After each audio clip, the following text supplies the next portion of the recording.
سی مثال آپ یہ دیکھ سکتے ہیں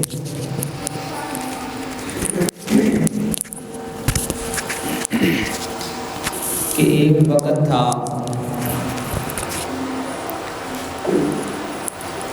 جب محنت مزدوری کرنے والا ایک گھر کا سربراہ ہوتا تھا اور ڈھیر سارے افراد کھانے والے ہوتے تھے،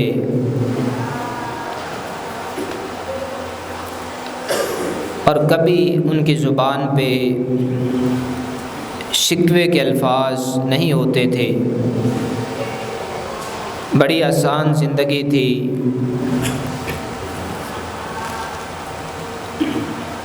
کسی طرح کی ٹینشن اور کوئی بھی گھر میں ڈپریشن کا شکار نہیں تھا۔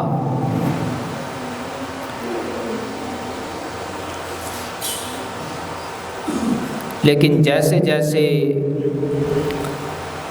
حالات بدلتے گئے، آج جس دور میں اور آپ زندگی گزار رہے ہیں،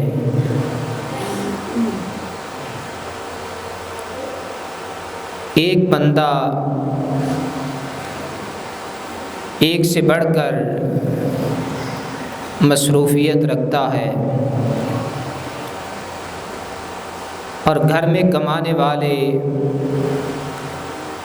کئی افراد ہوتے ہیں۔ اس کے باوجود زبان پہ شکوے اور شکایتیں ہوتی ہیں۔ سربراہ سے لے کے گھر کا ہر فرد ٹینشن اور ڈپریشن کا شکار ہے، اور جب بھی بات ہو معیشت کی، کاروبار کی اور مالی معاملات کی، تو ہر بندہ رونے کے سوا اس کے پاس کچھ نہیں ہوتا۔ رونا دھونا یہ ہماری ایک عام سی عادت بن گئی ہے۔ کچھ حالات نے انسانوں کو مجبور کر دیا، اور کچھ ملکی حالات نے انسانوں کو مجبور کر دیا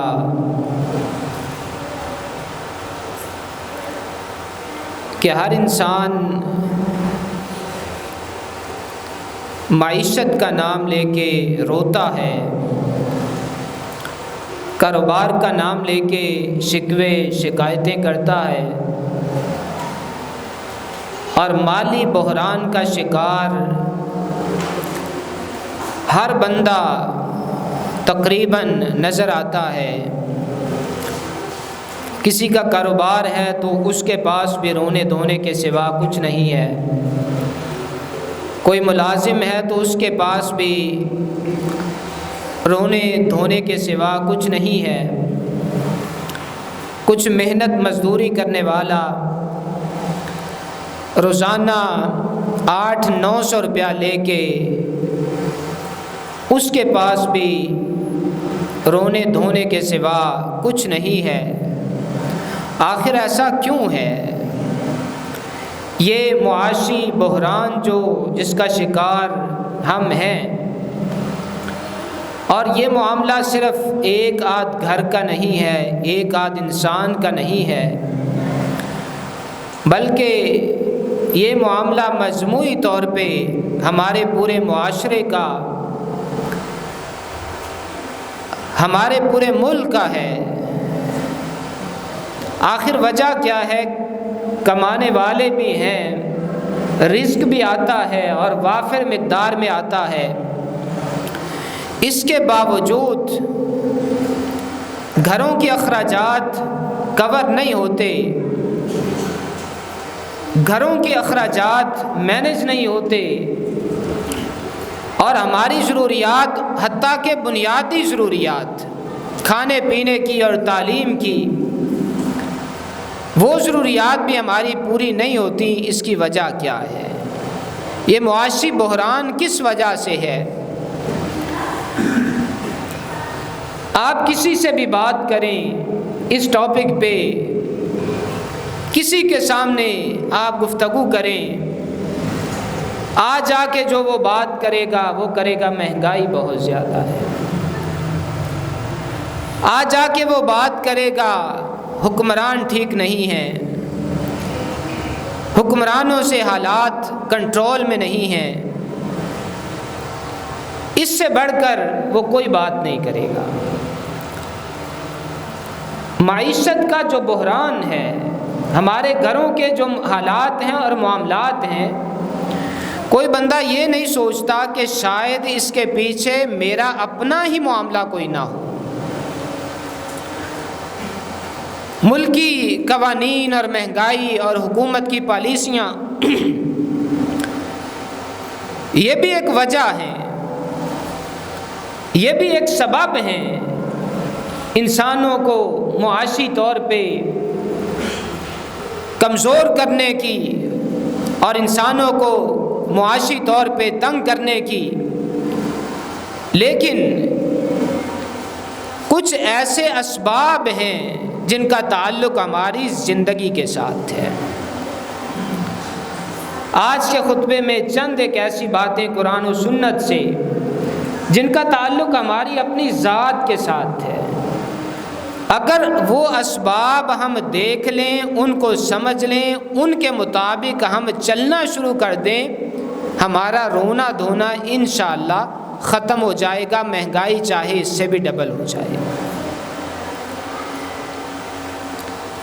حکمران چاہے اور بھی گندے آ جائیں، ہم اپنی ذات کی حد تک کچھ معاملات کو کنٹرول کر لیں، کور کر لیں، تو ہمارا کافی حد تک رونا دھونا یہ ختم ہو جائے گا اور ہم سکون کی زندگی گزارنا شروع ہو جائیں گے۔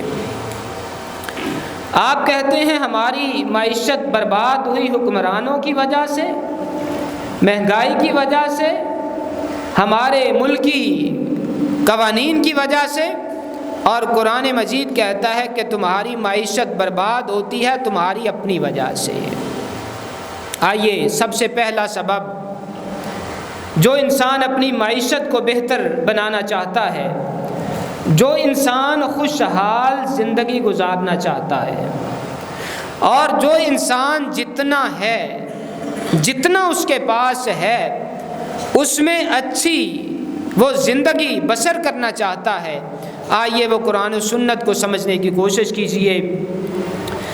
فرمایا وَمَنْ أَعْرَضَ عَنْ ذِكْرِي فَإِنَّ لَهُ مَعِيشَةً ضَنْكًا وَنَحْشُرُهُ يَوْمَ الْقِيَامَةِ أَعْمَى۔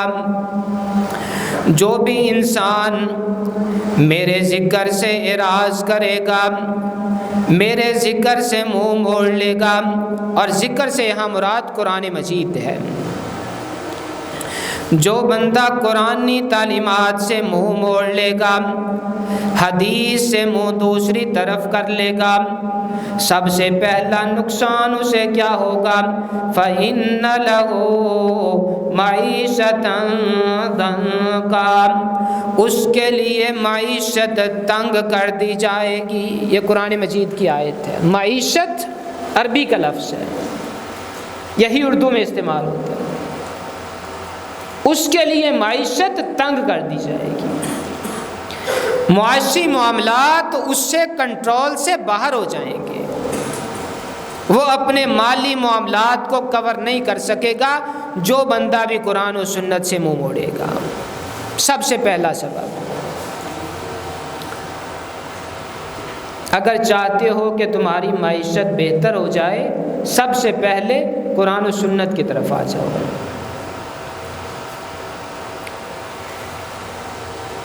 اور میں اپنی جگہ پہ، آپ اپنی جگہ پہ یہ غور کر سکتے ہیں کہ ہم کتنا قرآن و سنت کے اوپر عمل پیرا ہیں۔ اللہ اور اس کے رسول کے احکامات کو کتنا ہم فالو کر رہے ہیں۔ میں بھی غور کر سکتا ہوں اور آپ بھی غور کر سکتے ہیں، اور اگر غور کرنے کے بعد ہمیں یہ سمجھ آئے کہ ہماری زندگی قرآن و سنت کے مطابق نہیں ہے، اگر یہ بات سمجھ آئے، پھر آپ یہ سمجھیں کہ میری معیشت میری وجہ سے خراب ہے، میرے مالی معاملات میری وجہ سے خراب ہے۔ مہنگائی، حکمران اور ملکی قوانین وہ اپنی جگہ پہ، لیکن آپ کی معیشت آپ کی وجہ سے خراب ہے، اور یہ اللہ کا فیصلہ ہے، اللہ کا فیصلہ ہے، اور اللہ کا کوئی بھی قانون اور حکم وہ غلط نہیں ہے۔ اب دوسری آیت بھی سن لیجیے، فرمایا وَلَوْ أَنَّ أَهْلَ الْقُرَىٰ آمَنُوا وَاتَّقَوْا لَفَتَحْنَا عَلَيْهِمْ بَرَكَاتٍ مِّنَ السَّمَاءِ وَالْأَرْضِ وَلَٰكِن كَذَّبُوا فَأَخَذْنَاهُم بِمَا كَانُوا يَكْسِبُونَ۔ اگر یہ دیہاتوں والے، اگر یہ بستیوں والے ایمان لے آئیں اور تقوی اختیار کر لیں، متقی بن جائیں، پرہیزگاری والی زندگی شروع کر دیں، لفتحنا علیہم برکات من السماء والارض، ہم ان انسانوں کے لیے آسمان سے بھی برکتوں کے دھانے کھول دیں، زمین سے بھی برکتوں کے دھانے کھول دیں۔ وَلَٰكِن كَذَّبُوا، یہ نام کے ایمان لانے والے، یہ نام کے مسلمان، انہوں نے اس بات کا انکار کر دیا، اس بات کو جھٹلا دیا۔ وَلَٰكِن كَذَّبُوا فَأَخَذْنَاهُم بِمَا كَانُوا يَكْسِبُونَ، ان کی کرتوتوں کی وجہ سے ہم نے ان کو پکڑ لیا ہے۔ اخذناہم، ہم نے ان کو پکڑ لیا، بما کانوا یکسبون، جو یہ کر رہے ہیں۔ حکمران تو عذاب ہیں، مہنگائی تو عذاب ہے، یہ سبب نہیں ہے، اس بات کو جان لیجیے۔ حکمران یہ نہ سمجھیں کہ ہماری معیشت کو برباد کرنے کا سبب ہیں، یہ عذاب ہے۔ مہنگائی سبب نہیں ہے، یہ عذاب ہے۔ آپ سمجھتے ہیں مہنگائی ہو رہی ہے اس وجہ سے ہماری معیشت تنگ ہو رہی ہے، نہیں۔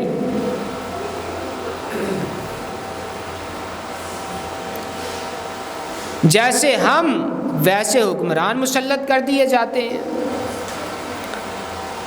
ویسی وہ پالیسیاں بناتے ہیں، ویسے ان کے قوانین ہوتے ہیں۔ اور جب اللہ رب العزت کی طرف سے زمین اور آسمان کے برکتوں کے دھانے بند کر دیے جائیں، آپ مجھے بتائیں حکمران کیا کریں؟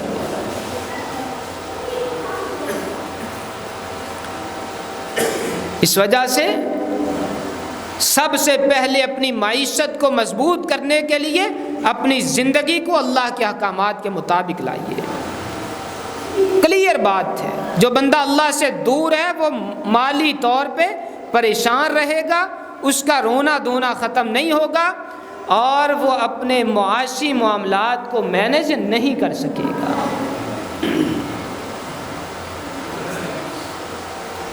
اور ابھی تو اللہ رب العزت عذاب کی کچھ جھلکیاں وہ ہمیں دکھاتا ہے، پورا عذاب نہیں دیتا۔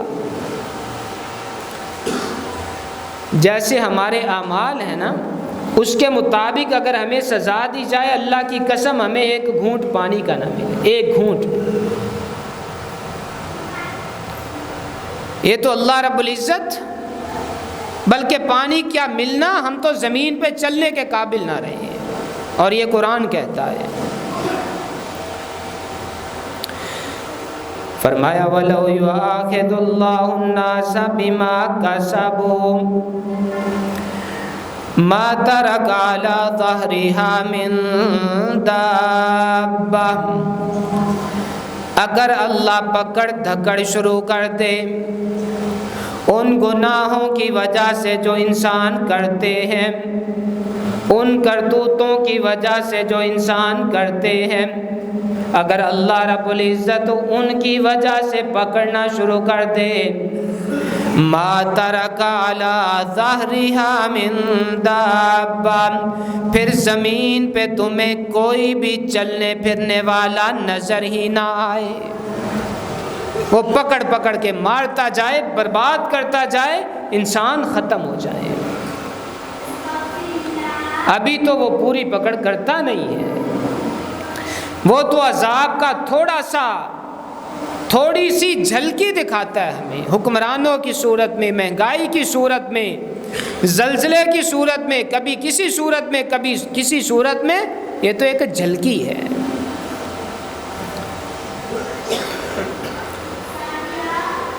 اور اس وجہ سے ایک انسان اگر اللہ کی نافرمانی کرتا ہے، اس کو یہ سمجھ لینا چاہیے کہ اس نافرمانی کا سب سے بڑا ایک نقصان جو دنیا میں ہوگا وہ یہ ہوگا کہ میرے مالی معاملات برباد ہو جائیں گے۔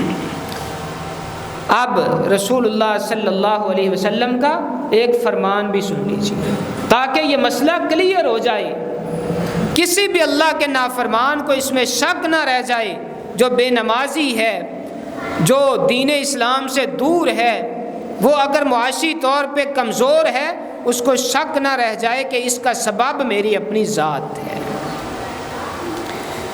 میرے اور آپ کے پیر و مرشد نے فرمایا، سنن ابن ماجہ کی روایت، وَإِنَّ الرَّجُلَ لَيُحْرَمُ الرِّزْقَ، آدمی کو رزق سے محروم کر دیا جاتا ہے، اس سے رزق چھین لیا جاتا ہے، بِخَطِیَّةٍ یعملها، اس گناہ کی وجہ سے جو وہ انجام دیتا ہے، جو گناہ اس سے سرزد ہوتا ہے، اس گناہ کا نقصان یہ ہوتا ہے کہ اللہ رب العزت اس بندے سے اپنا رزق چھین لیتا ہے۔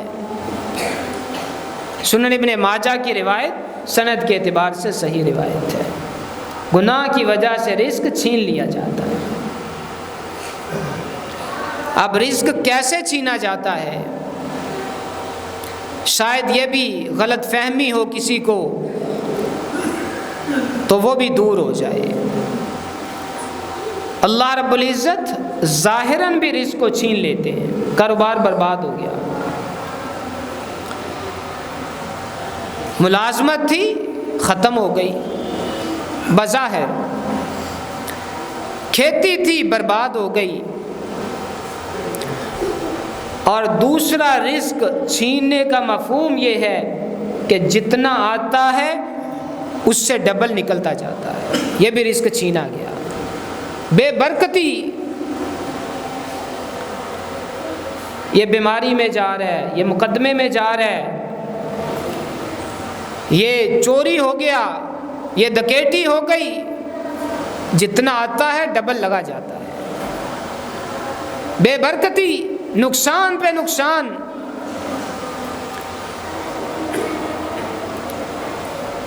یہ بھی رزق چھیننے کا ایک مفہوم ہے۔ اس وجہ سے اپنی اصلاح کیجئے، اپنی اصلاح کیجئے، آپ جہاں بھی ہیں، جو بھی ہیں، آپ جس بھی پوسٹ پہ ہیں، آپ جو بھی کام کرتے ہیں، اگر اپنے رزق میں برکت چاہتے ہیں تو اللہ کی نافرمانی کو چھوڑ دیجئے، قرآن و سنت کے مطابق اپنی زندگی بسر کرنا شروع کر دیں۔ اور دوسرا سبب جس وجہ سے معاشی بحران ہے، ہمارا رونا دھونا ہے، ہمارے مالی معاملات پورے نہیں ہوتے، دوسرا سبب وہ ناشکری ہے، اللہ رب العزت کی ناشکری۔ اس وجہ سے اللہ رزق کو ختم کر دیتا ہے، مال کو کم کر دیتا ہے، مال کو چھین لیتا ہے۔ ایک آیت سن لیجئے، ایک حدیث سن لیجئے۔ فرمایا وَإِذْ تَأْذَنَ رَبُّكُمْ لَئِن شَكَرْتُمْ لَأَزِيدَنَّكُمْ وَلَئِن كَفَرْتُمْ إِنَّ عَذَابِي لَشَدِيدٌ۔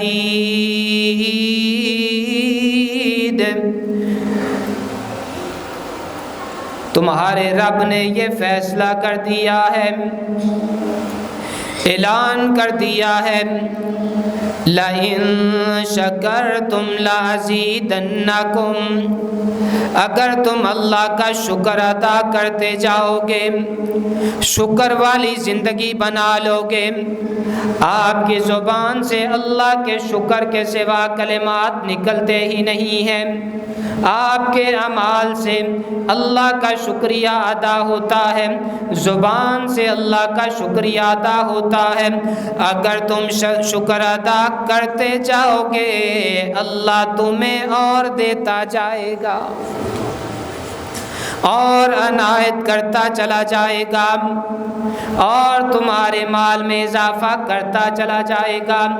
وَلَئِن كَفَرْتُمْ إِنَّ عَذَابِي لَشَدِيدٌ، اگر تم نہ شکری والی زندگی بناؤ گے، زبان پہ جب بھی کلمہ آتا ہے نہ شکری کا کلمہ آتا ہے، جب بھی کسی سے بات ہوتی ہے نہ شکری والی بات ہوتی ہے، جب بھی کسی جگہ پہ گفتگو ہوتی ہے نہ شکری والی گفتگو ہوتی ہے، جب ایک انسان نہ شکرا بن جاتا ہے اللہ پہلا مال بھی اس سے چھین لیتا ہے، پہلا مال بھی ختم ہو جاتا ہے۔ اور حدیث سن لیجئے، میرے اور آپ کے پیر و مرشد کا ارشاد گرامی، ان اللہ یبتلی عبدہ بما آتاہ، اللہ بندے کی آزمائش کرتا ہے اس مال کی وجہ سے جو مال اللہ نے بندے کو عنایت فرمایا ہے، جو دیا ہے اس پہ آزمائش ہوتی ہے، تھوڑا ہے پھر بھی آزمائش، زیادہ ہے پھر بھی آزمائش، اخراجات پورے ہوتے ہیں پھر بھی آزمائش، اخراجات پورے نہیں ہو رہے پھر بھی آزمائش۔ انسان کرتا کیا ہے، انسان کہتا کیا ہے؟ اگر ہر انسان کے معاملات برابر ہو جائیں، ایک جیسے ہو جائیں، جو چاہے ملتا جائے، جیسے چاہے ملتا جائے، وہ تو پھر جنت بن گئی، دنیا تو نہ ہوئی۔ دنیا میں تو ایسا نہیں ہوگا، یہ جنت میں ہوگا۔ جو انسان سوچتا ہے، جیسے سوچتا ہے، جتنا سوچتا ہے اس کو مل جائے، وہ تو جنت ہے۔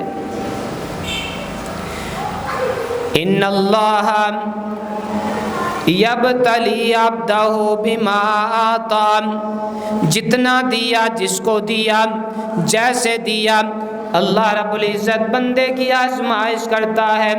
فمن رضی بما قسم اللہ لہ، جو بندہ اللہ کی تقسیم پہ راضی ہو جاتا ہے، اللہ کا شکر ہے، اللہ کا شکر ہے، جو اللہ نے دیا اللہ کا شکر، اچھا گزارا ہو ہے۔ کیسے حالات ہیں؟ اللہ تعالیٰ کا بڑا احسان ہے، اللہ کا بڑا شکر ہے۔ اللہ نے ہماری اوقات سے بڑھ کے ہمیں دیا ہے۔ گھر میں روٹی نہیں بنتی، گھر میں روٹی نہیں بنتی اور زبان پہ کیا ہے؟ اللہ نے ہماری اوقات سے ہمیں بڑھ کے دیا ہے۔ اللہ دیکھ رہا ہے، اللہ اس کے الفاظ کو سن رہا ہے، اس کی تھوڑی تنخواہ، چھوٹا کاروبار، فیملی بڑی، اخراجات زیادہ، آمدنی کم ہے، اللہ رب العزت اس کے جملوں کو سن رہا ہے، اس کی باتوں کو نوٹ کر رہا ہے۔ حدیث پاک سن لیجئے، بارک اللہ لہ فی، اللہ نے جتنا مال اس کو دیا ہے اللہ اس میں برکتوں کا نزول فرما دیتا ہے، برکتیں ہی برکتیں ہو جاتی ہیں۔ بیماری کوئی نہیں ہے، جو آتا ہے وہ صحیح جگہ پہ استعمال ہوتا ہے، آزمائش کوئی نہیں ہے۔ شکریہ کے کلمات سن کے 1 سال 2 سال 3 سال آزمائش رہی، پھر اللہ برکتیں دے دیتا۔ ہم نے بڑے لوگ دیکھے جن کے پاس کچھ نہیں تھا، اللہ نے ان کو دے دیا، اور ہم نے بڑے لوگ دیکھے جن کے پاس سب کچھ تھا، نہ شکری کی وجہ سے اللہ نے سارا کچھ چھین لیا۔ بڑے لوگ ہیں، اور بڑی کہانیاں آپ کو اپنے دائیں بائیں ملیں گی، بڑی کہانیاں، اور اس میں بندے کا کوئی اختیار نہیں ہے، یہ فیصلے عرش والا کرتا ہے۔ کوئی آج مانگ رہا ہے تو کل اللہ اس کو دینے والا بنا دیتا ہے۔ آزمائش تو ہوتی ہے، آزمائش ہوتی ہے، اور کوئی دینے والا ہے۔ کل تلک ہم نے ان کو مانگتے دیکھا ہے، وہ مانگنا شروع ہو جاتے ہیں۔ اس وجہ سے سبق کیا ہے اس حدیث اور اس آیت میں؟ سبق کیا ہے؟ اللہ تیرا شکر ہے، تو نے جیسے رکھا میری اوقات سے بڑھ کر رکھا ہے۔ جو تو نے مجھے عنایت فرمایا، اللہ میں اس قابل نہیں تھا، اللہ میرے اعمال تو اس قابل نہیں تھے، تو نے مجھے بڑا عنایت فرمایا، تو نے مجھے بڑا دیا۔ ایسا بندہ بھی ہے جو 8-10 ہزار پہ پورا مہینہ گزارا کرتا ہے، اللہ تیرا شکر ہے مجھے 20,000 ملتا ہے۔ اللہ کا شکر کیا کرے، اللہ تیرا شکر ہے مجھے 10,000 مہینے کا ملتا ہے۔ ایسے بھی لوگ ہیں جن کے پاس 10,000 نہیں ہے۔ اللہ تیرا شکر ہے مجھے مہینے کا 50,000 ملتا ہے، اور وہ بھی لوگ ہیں جو مہینے 8,000 پہ گزارا کرتے ہیں۔ اللہ تیرا شکر ہے۔ اس طرح کے کلمات، اس طرح کے جملے، اللہ کی تقسیم پہ راضی ہونا سیکھ لو، رونا دھونا چھوڑ دو، اللہ برکتیں دے دے گا۔ مہنگائی ڈبل بھی ہو جائے، خوشحال رہو گے۔ حکمران گندے بھی آ جائیں، خوشحال رہو گے۔ شکریہ سیکھ لو، اللہ کا شکریہ سیکھ لو۔ اللہ نے جہاں رکھا، جس میں رکھا، اللہ تیرا شکر ہے۔ اللہ کی قسم، جس بندے کی زبان پہ شکریہ ہوتا ہے، اللہ اس شکریہ پہ بڑا راضی ہوتا ہے۔ اللہ تیرا شکر ہے عربی میں کیا ہے؟ الحمدللہ۔ کس کا ترجمہ ہے؟ الحمدللہ۔ کیسے حالات ہیں؟ الحمدللہ۔ وَأَحْسَنُ الشُّكْرِ الحمدللہ۔ سب سے بہترین شکریہ یہ ہے کہ بندہ اپنی زبان سے الحمدللہ پڑھے، جس کا ترجمہ کیا ہے؟ تمام تعریفیں اللہ کے لیے، اللہ تیرا شکر ہے۔ جو بندہ یہ بات سمجھ گیا وہ خوشحال رہے گا، اور جو بندہ اس بات کو نہ سمجھے گا، ₹1,00,000 تنخواہ آئے گی، 10 تاریخ کو وہ رونا شروع کر دے گا، وہ رونا شروع کر دے گا۔ میرے اور آپ کے پیر و مرشد کا ارشاد گرامی، اللہ کی تقسیم پہ جو راضی ہو گیا، اللہ نے جتنا دیا یہ اللہ کا شکریہ ادا کرتا ہے، بارک اللہ لہ فی، اللہ اس کے مال میں برکتوں کا نزول فرما دیتا ہے۔ اور دوسرے الفاظ سن لیجئے، وَوَسِّعَهُ،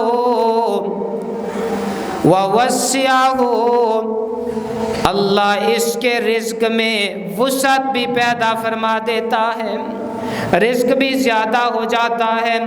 وَمَن لَّمْ يَرْضَ، اور جو بندہ راضی نہیں ہوتا، اللہ کی تقسیم پہ راضی نہیں ہوتا، اللہ کے دیے پہ راضی نہیں ہوتا، جتنا اللہ نے دیا یہ اس پہ راضی نہیں ہے، لم یبارک لہ، اللہ رب العزت جو دیا ہوا ہے اس سے بھی برکتوں کو چھین لیتا ہے، جتنا ہے اس سے بھی برکتیں ختم ہو جاتی ہیں۔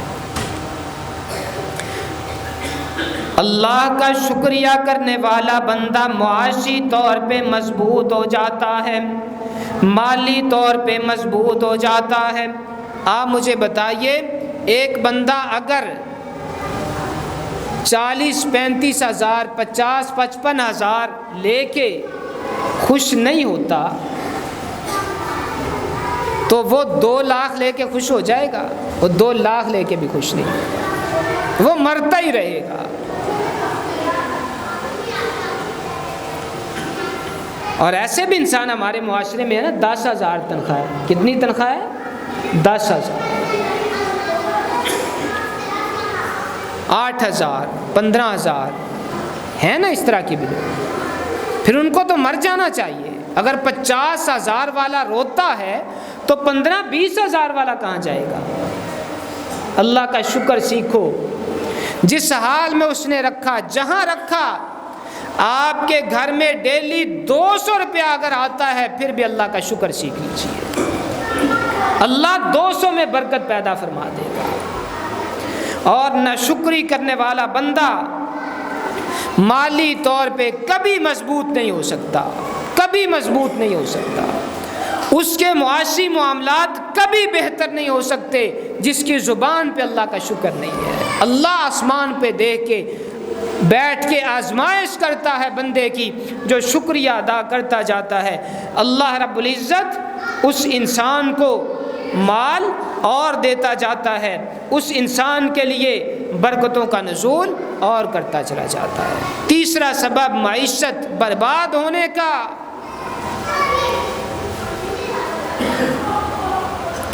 میرے اور آپ کے پیر و مرشد نے فرمایا معاشی بحران کب آئے گا؟ وَلَمْ يَنْقُصُ الْمِكْيَالَ وَالْمِيزَانَ، جب تاجر لوگ ناپ تول میں کمی شروع کر دیں گے۔ کمی، دکاندار، تاجر یا دکاندار نہیں بھی ہے، جو بھی چیز بیچتا ہے ناپ تول میں وہ کمی شروع کر دیتا ہے، الا اخذوا بالسنین، اللہ رب العزت وہاں قحط سالی کو نازل فرما دیتا ہے، وہاں معاشی بحران پیدا ہو جاتا ہے۔ آپ اپنے دائیں بائیں کا جائزہ لے لیجیے ناپ تول کے حوالے سے۔